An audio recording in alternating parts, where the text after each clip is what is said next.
Caroline Noir, bonsoir. Bonsoir. Vous êtes échevine écolo à Woluwe-Saint-Pierre. Et là, le collège n'est pas très féminin. Alors on parlait d'une dynamique différente quand il y a une parité dans un collège.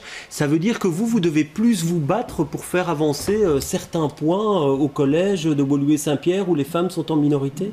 Alors, non seulement le collège chez nous est relativement féminin, mais en plus les deux échevines portent le même prénom. Donc on peut se demander quels étaient les critères de décision.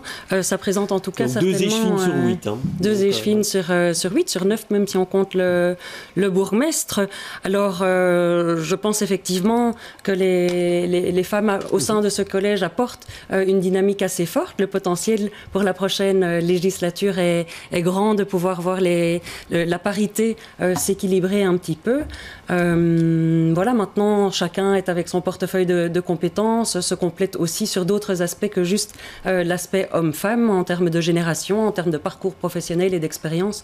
Et je crois que ça intervient également. En tant que femme, dans un collège minoritaire, vous avez l'impression qu'à un certain moment, il faut plus élever la voix pour faire avancer certains points, pour en faire remonter d'autres, qu'il y a des choses qui sont plus compliquées à mettre à l'agenda? Si on est dans les stéréotypes, je pense que les femmes sont très déterminées quand elles ont envie de défendre un dossier.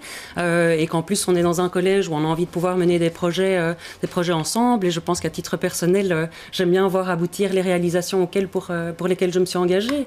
Est-ce que le fait d'être une femme nous impose d'élever la voix davantage? Je ne pense pas que nous répondrons dans ce sens, non? Ouais, Valentine Deloire, bonsoir. Vous êtes échevine des finances à Uccle qui est aussi un collège où il y a 5 échevines sur 8 échevins, si mes informations sont correctes. Alors là aussi, on est dans une dynamique où la part féminine a pris beaucoup d'importance. Avec quels résultats, selon vous, dans la gestion quotidienne des affaires?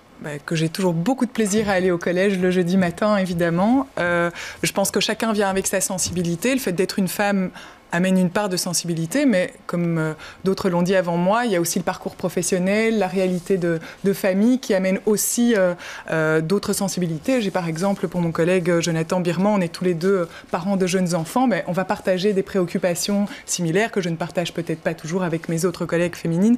Néanmoins, je pense qu'en général, et c'est juste de l'expérience, entre femmes, on va essayer de trouver des solutions. On va moins souvent jouer un petit jeu de qui a raison, qui a tort. On va passer assez rapidement à la phase de co-construction d'une décision. Et plus il y a de femmes en général, plus ça va dans ce sens-là. J'ai pu le constater. Oui, attendez, parce que je vais donner la parole à Céline Vincel, qui est conseillère communale à Woluwe-Saint-Pierre. Vous êtes tête de liste PS dans la commune. Alors vous voyez ce collège essentiellement masculin des bancs de l'opposition. Alors vous avez l'impression qu'il y a un chaînon manquant au sein de ce collège? Un chaînon manquant, je ne sais pas, mais ce qui est sûr, c'est que de mon point de vue, les femmes n'ont pas démérité clairement dans ce collège. Vraiment, les femmes se démarquent, je pense, en termes de bilan, en termes de disponibilité aussi, je pense, par rapport à la population. Donc, je pense que s'il y avait encore plus de femmes, ce ne serait en tout cas pas un mal, parce que pour ma part, je suis convaincue que les hommes et les femmes sont destinés en fait à gouverner ensemble, en harmonie, dans la complémentarité, le respect mutuel. J'y crois beaucoup. Oui, Sophie Devos. Oui, non, je voulais juste ajouter, vous demandiez ce que ça apportait des femmes dans un collège, mais je pense qu'il faut des femmes tout simplement pour faire avancer la cause des femmes, parce que si on ne s'en occupe pas, eh bien, malheureusement, jusqu'à présent, il n'y a pas grand monde qui s'en occupe, et ça, je pense que c'est valable dans tous les exécutifs.